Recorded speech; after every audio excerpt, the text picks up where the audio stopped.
Hello, everyone. Welcome to one more podcast of the Athletic School. Today, our guest speaker, Sebastian Lind, Canadian runner on a mission to change the world through a mindset in the act of running. Sebastian, thanks so much for joining me, man. Thank you for having me. I'm super excited to be here. Um, I love the changing the world through a mindset, but I'm not sure if I like the act of running. It's a tough one for me, honestly. Yeah. Um, I have been running a lot because I know the benefits of it, and I see the benefits on myself. But it's a tough one for me. So I think my first question for you is where that love for running comes from. Where did the love for running come from? First of all, I wanted to say that is amazing that you are running. Whenever someone tells me that they are running, it makes me so happy, and I'm like, yes, this is what the world needs. Yeah. And like even like recently, I've been going to the sauna a lot, and that's even another people thing. A lot of people are doing. Like the sauna that I used to go to used to be a whole bunch of. I'm kind of sidetracking right now, but sauna I used to go to was with a whole bunch of like older folk, or it was kind of dead. There wasn't many people in the sauna, but I started going to this new sauna like at this new gym I'm at, and there's a whole like yesterday it was 20 people in the sauna, standing room, and guess what? Everyone, all the gym guys, all the guys who are doing bodybuilding are talking about, hey, yeah, are you signed up for the half marathon? Are you signed up for the BMO half? And everyone in there started talking about running, and I was super passionate about that. So first off, yeah, I'm just super excited to hear that you run. But where did the love of running? That was the question, right? Where did the love Yeah. of running come from? Honestly, I would say originally it's it it was kind of tied to I mean, it was something. It was something my dad would always take me and my siblings to the cross country loop near Mhm. our school, at the local school, to train us for races and stuff. As a young kid, like in elementary, like in grade two, three, four. But so like running was always a positive thing in my life, and it was always something that I mean, when I was very young, it was something that I was good at. And you ask, where did I get my love of running? It definitely is tied to the love of winning, because from a young age, like I got that feeling, that taste of winning, Mhm. and that taste of winning made me, addicted. You know what I mean? Yeah. And from there, you know, I kept running, I kept training, and obviously fulfilling winning is the thing I'm always chasing. But at the same time, um, what running also, and then through that, just through training, through the pursuit of winning, you know, you go through a lot in training, and you realize how amazing running really is.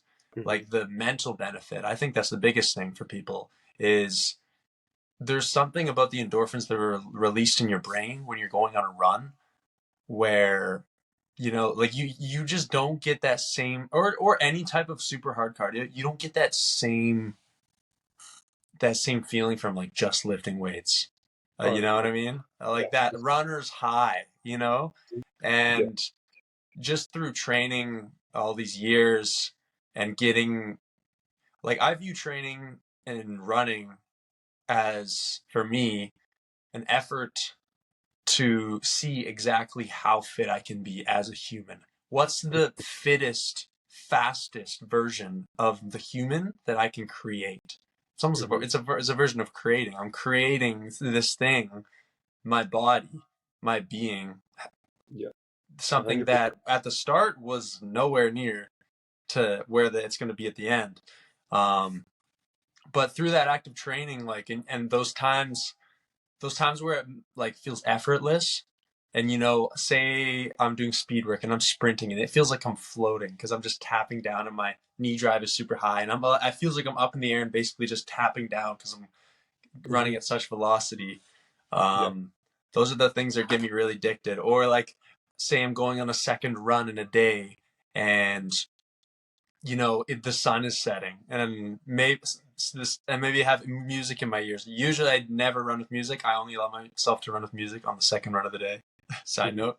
But those times where, like, honestly, yeah, I guess talking about this, why do I love running is because it makes me feel alive. It makes me feel free. You know, you don't need even a bike. You don't need anything. The whole world can do it, and yeah, seriously, it makes me feel alive. Like going on a run, like on a mountain road or sprinting or in a race, that's when I feel most alive. So that's Mhm. what I would say for that. That makes a lot of sense. You touch a lot of things that I want to go back a little bit. Winning, about listening to music as well. Um, but we talk a little bit off the record about you kind of preparing for the Olympics, and I want to know how is that training going? Uh, Tell me a little bit of like nutrition. Like when we're talking about running, how much running are we talking about? Is there any lifting? What Hmm. are some of the things you are doing in a daily life to get there? For sure, definitely. Yeah, so I mean, yeah, like my life goal is the Olympics. I'm at the point right now where like most likely like 2028 is like the big goal, which is Mhm. obviously 5 years away. But at the same time, I was like talking with one of my best friends and training partners the other day, and he's like, dude, like, there's no reason we can't, you know, there's no reason to count yourself out for this 2024 year. Like, Yeah. at least, have a good performance at the Olympic trials. Hmm. And, because you're going to have to experience the first Olympic trials before you actually go make the team, right? So, yeah, so I guess my preparation, my day to day, my training, what it looks like is it's actually funny. I'm injured right now, currently. Um, so, do you want the injured version or do you want the fully training, Give running? me give me both. Give me both? Okay, Yeah, sweet. Which one do you want first? the injured one. The injured one? Okay, so Yeah. this is what my day to day is looking like right now. Usually, get up.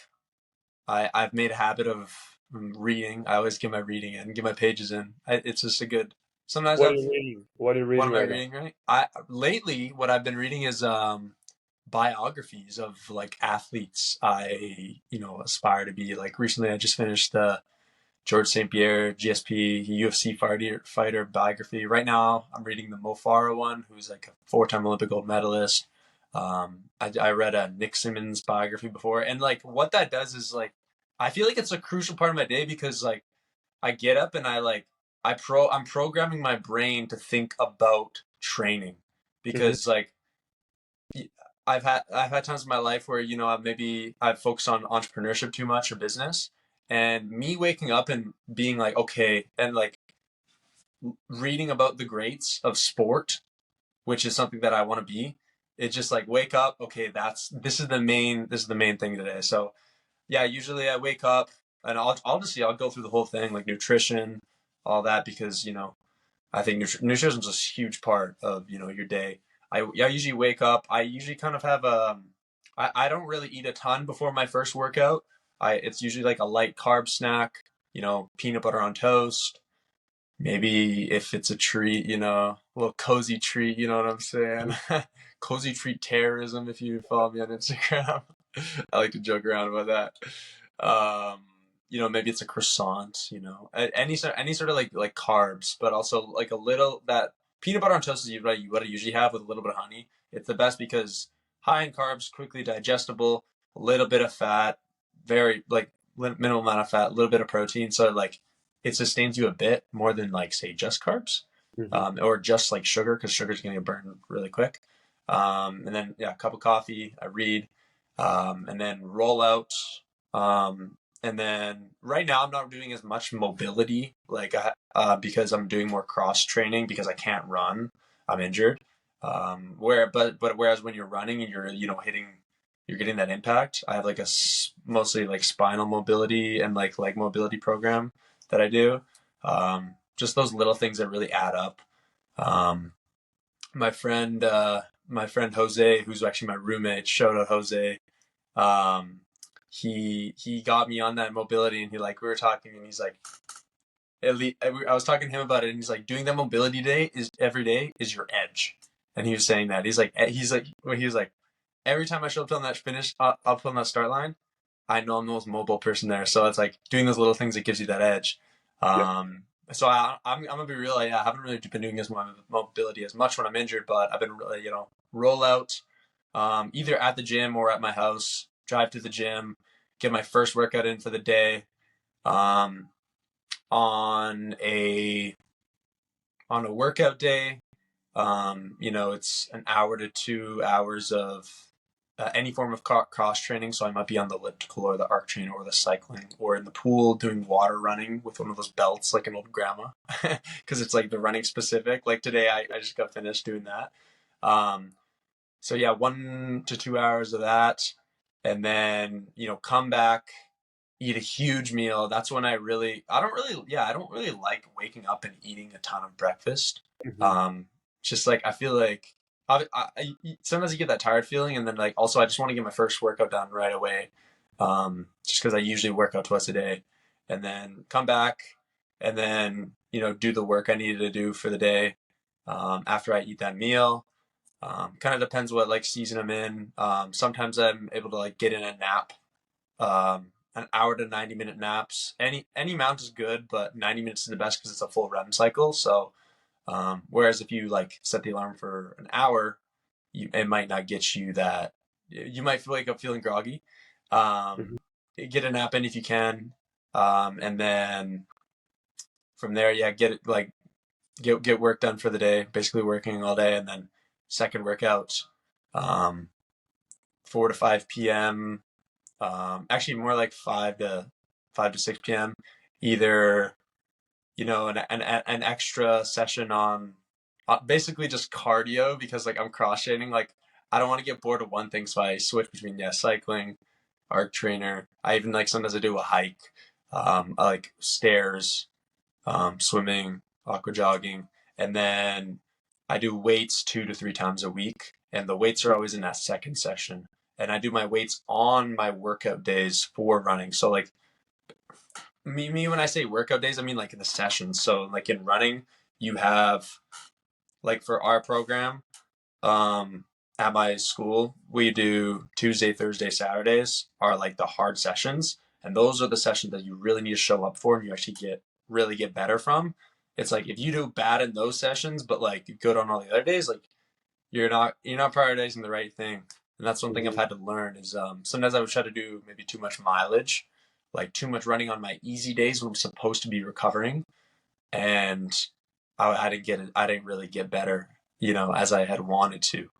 Mhm. Um, but yeah, that I'm kind of going in different tangents, but different directions. But I'd say yeah, that's kind of like my day to day, and Mhm. then or I guess like when I'm injured. So basically, what I do right now is like Tuesday, Thursday, Friday, I like duplicate that workout in the pool. But basically, like when I'm fully healthy, not injured, Tuesday, Thursday, Saturdays are with the team, pulling up to workout at 9:30 a.m.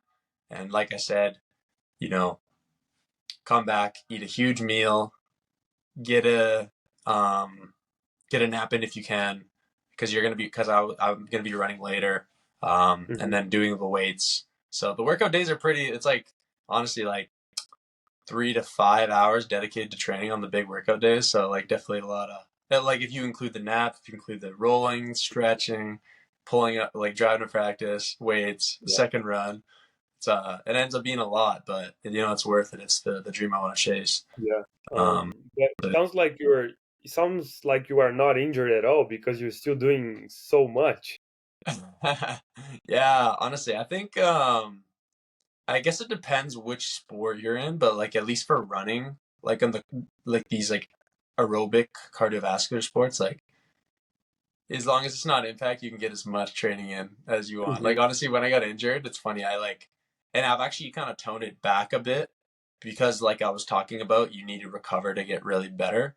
But Mhm. like I would just like obsessively, like once I got injured, I just obsessively cross train, like, yeah, like 2 to 3 hours a day, and like just like I was like I don't care, like I'm gonna keep going harder. But then at some point I was like, okay, like my whole body's getting really tired. I need to give myself a little bit of a recovery here. Yeah, for sure. But you mentioned something really important, like for me, I think in the beginning when you're talking about running, reading, and there's this Brazilian volleyball coach that he mentions how every day that you're not preparing yourself for training towards your goals, you are just getting one day further away from achieving it, right? Yeah. So in your case, it's like, well, you can run, right? And for us as athletes, for sometimes we can practice those sport that we are in, uh, but reading, it's consider preparing yourself as well. Especially when you're reading the right things. I think you're preparing your mind. It's something that you talk a lot about, um, and I feel like that's important for people that are injured, but they don't want to like totally just waste time, and like maybe play video game and watch Netflix all day. Yeah. If you read, you're still getting better. Yeah. Maybe not physically, but your mindset is definitely getting better. Yeah, Um, that is, I really, yeah, that is so true. I really relate to that. Like, even, like before, maybe I kind of change like the books I'm reading. And it's not like I don't necessarily read like a business books now, but like I would like read more business heavy books. But like I said, the content you are consuming and reading is like, I think the most impactful content you're consuming because, you know, like let's talk about content, short form content. You see my videos pop on your feed. But if they're 30-second, 1 minute videos, those are those short things, little spurts. They mhm, don't last with you. You don't look at that same. Maybe you do, maybe you don't, but you don't necessarily look at that same video or person every single day. But whereas a book, that's the ultimate form of long form content. It's not. It's way longer than a YouTube video. A YouTube video is 10 minutes. It's hours and hours and hours and hours of you reading what this person, for example, Mo Farah, one of the greatest performers in athletics ever. He performed in the pinnacle 4 times. Reading what he has to say about life, and I show up every day and I'm reading his book for 30 minutes to an hour every morning. Like that really actually puts a dent in the way your subconscious mind thinks. yep, And like what it's going to be like if you're reading about running all day, and like taking all this stuff in, like maybe your subconscious mind's gonna be like, hey, we got to do this for running. Okay, time to roll out, time to go stretch. So I think reading has been really good for me. Or even like last night, like I was at the gym and it was kind of a bit later, and I didn't. I was gonna do an extra session, but I was like, okay, I have a really hard session. Like I said, like that important session today. So I was like, you know what? I'm just gonna stretch and then listen to like visualization, like kind of like Conor McGregor like mhm, interviews and stuff, and like or just like visualize myself in that, and then me like you said like just same as reading, like visualization, that's getting me better too. Like I'm visualizing myself running down the home stretch. You are actually or visualizing myself, having amazing form. You are forming those connections with your nerves just by visualizing. yeah, So yeah, like there's a lot you can do that isn't training that's going to get you better yeah. in your sport. And it's Um, not even anything physical. Yeah, 100%. And I cannot remember the name of the book now. I think it's actually Psycho Cybernetics, if I'm not mistaken. And the guy talks about that, how you should spend more time doing that, visualizing, and I mean, he brings a bunch of research and studies that proves that, you should be maybe laying down in your bed and visualizing more and thinking more about that because that will help you um, uh, show up when you have to on the field, on the track, whatever your sport are. Mm-hmm. But I think we forget about that. We think that in order to get better, we need to go outside, and we do need to do it. But at the same time, um, it gets to a point that maybe it's not helping our physicality anymore. And if we stay in bed and do some visualizing, some meditation, breathing exercise, whatever it is, if you do something that involves your mind, that will help you probably even more in a way. And I think we forget about that a lot.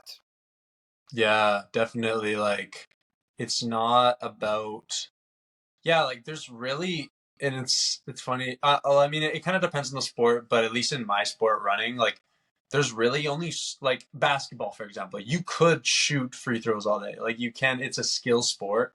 You know, Mm-hmm. you could shoot hockey pucks all day. Obviously, like you're still obviously gonna get tired. Your muscles are gonna get fatigued, but you can be out there all day compared to running. Like there's really only so much you can train.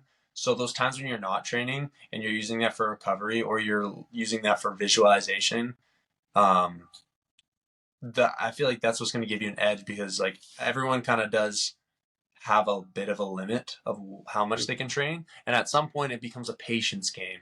It's like, okay, how patient can this guy get by, you know,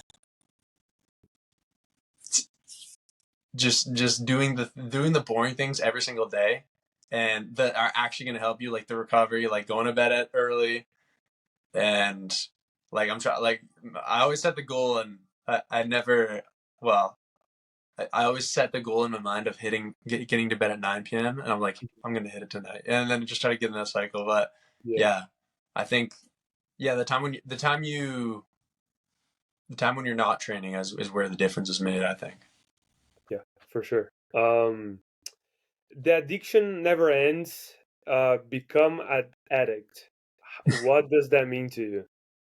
That I was gonna, when you sent that, I was like, dang, like, cause yeah, like it's from my clothing brand Victory Addiction, but I also Hmm. don't even have it tagged in my profile. I'm like, dang, how did you find that?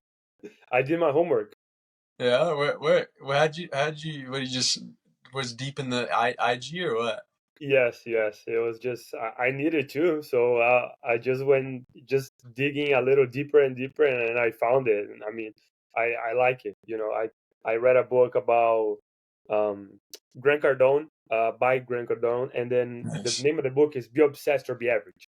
You know, Yeah. and he talks about how he was a drug addict, uh, but then when he realized that we are all obsessed about something, that his obsession was the wrong obsession, and when he could turn that around, and then his obsession became like winning, making money, and doing those type of things.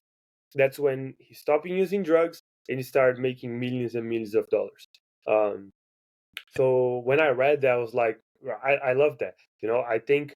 I do think, we need, I think people get confused a lot because they think like, oh, you have to have balance and this and that. But I mean, I feel like the truth is, if you wanted to be great, if you wanted to achieve something, you have to be a little crazy. You have to be obsessed. Otherwise, Yes. you're not gonna get there, and being obsessed is, I think, is being part of being obsessed is going to bed early. It is sleeping a little more. It's understanding that, bro, I'm so tired today and I cannot perform. So, staying in and is getting an extra hour of sleep is gonna actually help me. And it's gonna kind of like feed my obsession in a way. I Mhm. think that's part of being obsessed, you know. Yeah. But I think 100%. I think people just see obsession as a bad thing, but I think it can be a good thing if you know how to look at it. And when I saw that, I was like, bro, I love that, and I have to ask him about it. Yeah, 100%. Dude, you have you're getting me excited here. You have some points I really want to go into. Honestly, first of all, you were talking about that, well, obviously the obsession, and like how some people think, oh, like yeah, you have to balance and all like this and that. Um, that's even something I've been leaning into a lot more lately is like, yeah, like some people, you know, I guess everyone has a different view on the world, but some people might be like, like let go of your pride, let go of your ego, let go of any um hardships or heavy feelings you have for someone who, maybe did you wrong or fucked you over or beat you. Like let go of all that. And I was kind of hearing this and I was like, hey, yeah, like you gotta let it go. You gotta let it go, Seb. Like some certain things that may have happened in my life. And then I was thinking, decided one day, I was like, you know what? That doesn't give me any fucking fire. that doesn't give me an edge. That doesn't make me obsessed. Like I'm okay. Like it is fine for me to lean into being motivated by the negative. People telling you, "Oh, you're doing great, Seb. You're killing training right now." Is that going to make you go to the gym when you need to go to the gym for that second time? You don't want to go and it's dark out. Is that going to make you, you know, go to nap in the middle of the day and to get that extra edge on your competitor so you can beat them by that 1.1 seconds in the final of, the Olympic trials? Like is the positivity and the feel good, oh let's be, oh like let go of any traumas, like the feel good, oh like it's okay, you gotta be more chill. It's like, no, none of the greats were chill, and maybe they even had, problems from their past life or problems from their childhood that they're always trying to overcome. Like they're almost saying fuck you to the world. It's like you almost kind of have to have that fuck you mentality to Hmm. become one of the greats. It's like, what's your goal here? Is it to sit there and be obviously like, oh, it's all good, like, and obviously like I have my chill moments too. Like sometimes I'm super intense and I know when to turn it off. Yeah. But the like the great, yeah, any one of the greats like Michael Jordan, Kobe, they were making up stories in their mind like, oh, this guy didn't say hi to me, oh, I'm gonna go drop 50 on him, like, let's go. Oh, this guy, oh, he thinks he's gonna beat me, oh, he made a little smirk remark, okay, you're gonna get beat, and when I beat you, you're never gonna beat me again, type thing. Like that's the Yeah. driver. And like, even just the emotion I have right now about that is just like, dude, like that, if it was all like, oh, let's all be friends here and let's not be competitors, that's Yeah. never gonna happen. Yeah. I, um I agree 100%. And you said something really important. I think it's like people have different perspectives. yeah, And I think and I that's okay. respect everyone's perspective for what it is, but this is what I believe and I'm willing to say it with my chest. Exactly. And I think the other day I was listening to a podcast, and the guy said, um, "Don't listen to people's advice if they never achieve anything that you don't want to. So like, Hmm. if it's your aunt, if it's your cousin that they're saying you're working too hard, but like, look, I don't want to be like you, so Yeah, please keep telling me what I should not do so I can keep doing it. You know what I mean? yeah, So I think it depends on who's giving the advice as well, and we need to create that filter. And I think when it comes to sport, it's hard to find someone that it wasn't obsessed that achieved something great. yeah. Like you gotta be, like, you look at the greats of sport, like you gotta be a little bit psycho. Like Hmm. that breed of person is very, very rare. No one is going to understand you. Like, you got to be a crazy motherfucker if you want to do great things. But you have to ask yourself at the end of the day, what do you want more? Do you want to be, liked by everyone and, be, forgiving and all this stuff? Or do you want to be a great who went down in history and has a legacy? You Hmm. know, like, Yep. it's like same, Conor McGregor says it, you know, I relate to the Vincent Van Gogh quote. I lost my mind in my art. I lost my mind in the process. Yeah. It's literally, yeah, like you could say, if you're so obsessed about something and that's all you think about, like, yeah, maybe you lost your mind in it. And some people might think that's losing their mind, but at the same time, I would argue that if you don't have that in your life and you don't have something you're obsessed with, what is the point of this whole thing? Hmm. You have, yeah, like And again, I you think, must have a mission. yeah, I mean, and again, I think it's okay if people, don't want to do anything like that. If they want Yeah, to, you know, w- go to school and work and, do their job, it's okay. But I mean, I don't think that's what we want. That's kind of like why we're talking about here, yeah, like that's why I create the podcast, is because I don't want to do that. yeah, Um, I exactly. want to I want to do something else, and I think it's okay for us to be obsessed. And if they want to be like that, be like that. Yeah. Um, At the it's same time, too, like I don't think everyone is meant to be obsessed. You know, Yep. it's not necessarily maybe in their nature. And that's totally fine too. This is me. This is me in my nature. This is me being 100% genuine and authentic. Hmm. And I'm going to live that life. And if I respect people the most, if they're just fully true to themselves, if you are fully true to yourself, I have 100 utmost respect for you, whatever Yep. that is. And maybe I don't even agree with it. But like maybe I polarizingly disagree with it, but I will have respect for you if you are being truly authentic Yeah, and for just sure. being you. Go ahead. Go ahead. Yeah, just being you. I said, Yeah. but The other day I finished reading a book. I can't remember the name of the guy, but I think the name of the book is Happy Sexy Millionaire. Um, oh, I and think I've he, heard of that book. Yeah, I've heard and it's a he, good one. yeah, it is, and he talks about how you should have your own definition of success. How you should question some of the things that society put into us. How like it's okay for you to be you, like you said, Yeah. and come up with whatever is healthy for you, whatever mean being rich is for you. Hmm. What is a millionaire? It is to you, and you come up with that, and then you find success within the things that you think it is success, not on the things that other people think is success, because Yeah. maybe for me it's being a happy sexy millionaire. It's not necessarily having $1 million in my account. It's maybe having a few thousands, but doing the things that I wanted to do, you know what I mean? So Exactly. it's about questioning ourselves, question the beliefs that we have, and succeeding in our own terms in a way. Hmm.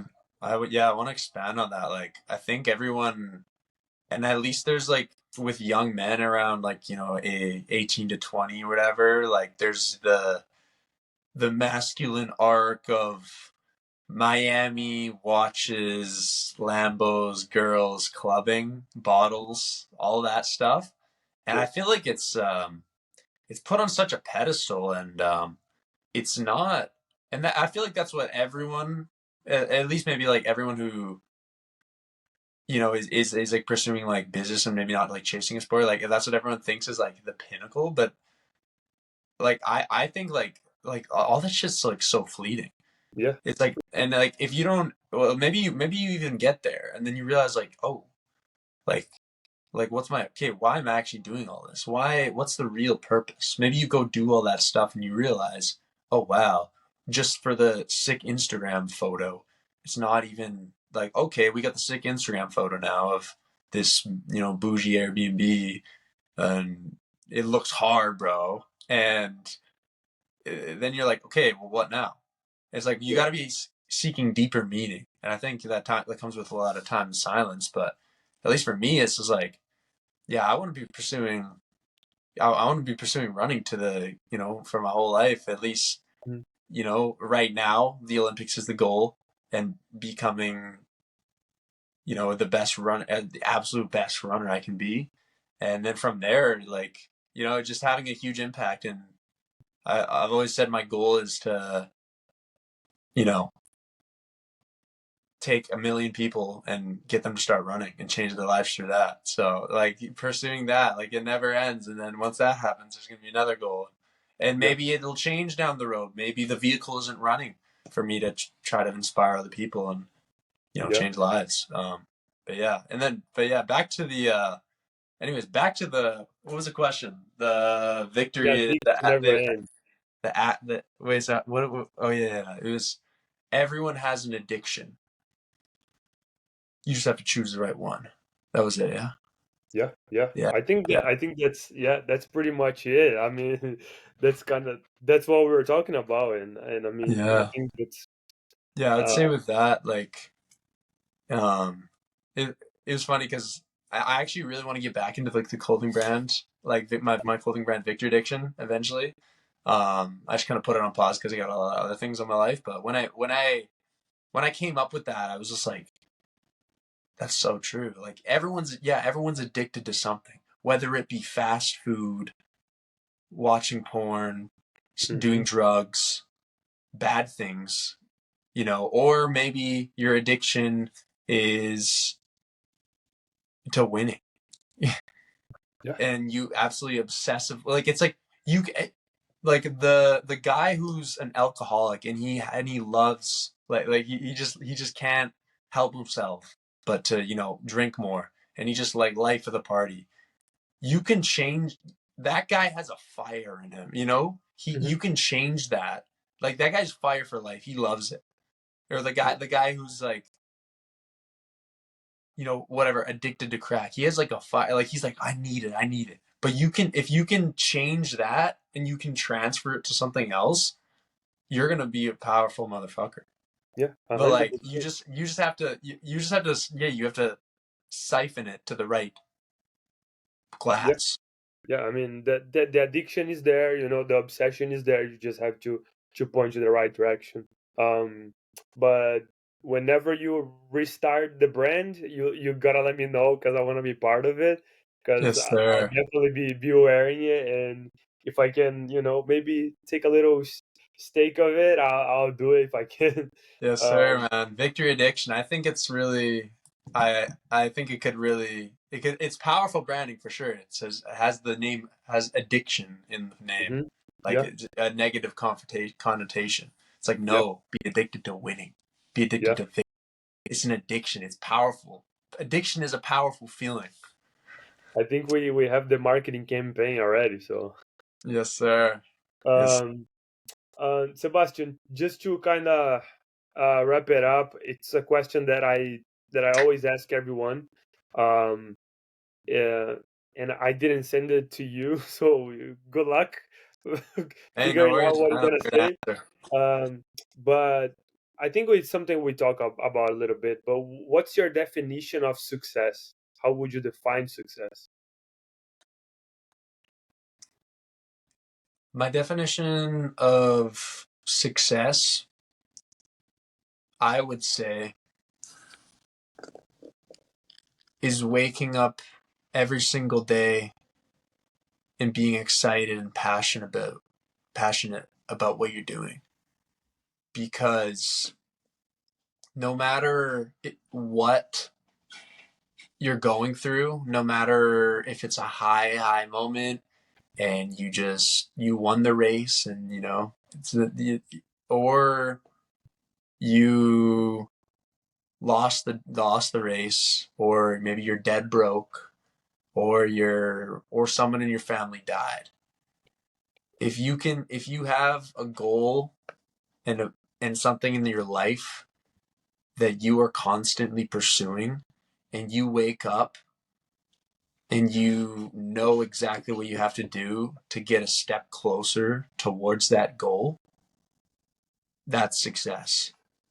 Because yeah, I just, if if you know exactly the reason why God put you on this earth, that's success. Because once you found that out, everything there, you know what you need to do.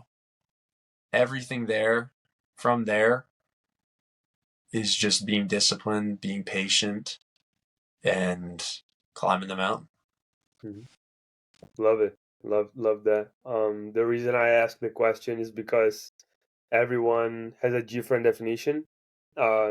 And every time I hear uh, every definition sounds right, and there's literally no no wrong answer, and if I could, if at the end of my life I can get just a little bit of everyone's definition, I feel like I'll be a little bit more successful in a way. uh, Yeah. What is I'm curious, what were some of the other answers to that question? oh man, so many. um but I feel like a lot of people talk about um doing something that they like to do, doing what they love to do, Yeah. and inspiring people,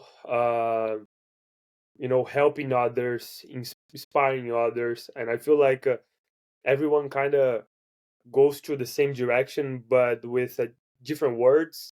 um but Yeah. I feel like it's most of the time it's about others, in a way. I feel like it's about ourselves helping others, and I think it makes a lot of sense. I think that's something that I relate.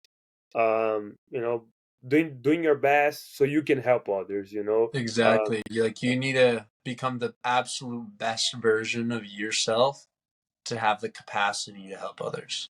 Exactly, yes. And I mean, that's I believe in that a lot. I feel like we create credibility in a way. Um, but I mean, I can help you if I don't help myself first, you know. So I have to Exactly. be a little bit selfish first to be able to help you in the future, you know, and help others. So 100%. Yeah, like you have to, in reaching your goals, say your goal is to become a UFC champion, Olympic champion, you have to be super, super, super, super selfish in achieving that goal. Be like, no, I can't do that. I'm training right now. No, mhm, I got to go to bed at 10 p.m. mhm, No, I'm not going to eat candy. No, I don't want to drink. You know, leading up to that, you have to be so selfish to make sure you accomplish that goal. But then once you accomplish that goal, you're inspiring millions, and then your mission's complete, and then it's like it's full circle. Then you can really give back. mhm. Yeah, 100%. Well, um, thank you so much. I think a lot of good insights that a lot of people can benefit from it. I really appreciate you taking the time to talk to me. Uh, let's keep in touch. I love your videos on Instagram. How Appreciate it. I just the one about vaping, man. I love that one. I think you said everything I wanted to say. Uh, and I'm gonna have to share that one on my stories for sure. That one was fun.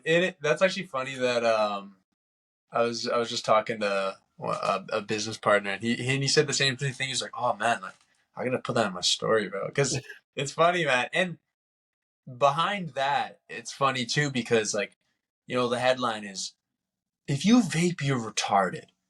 Most people would be like, "What the hell?" But obviously, it's a controversial opener. But Yeah. I'm doing that to reach because one, also I'm roasting the hell out of vapors because they're not going to change if they're not motivated by the negative, like I was talking about. Hmm. And you need to be like, and also like the more eyes I can reach, and if this, and there was one guy who commented, and this is like my exact mission because I want people to be the healthiest version of themselves, and he commented, "Damn, bro, like thanks for the motivation. I need to quit." And I was like, yes. If he commented that, maybe 10 more people thought that, and Yeah. maybe they tried to quit.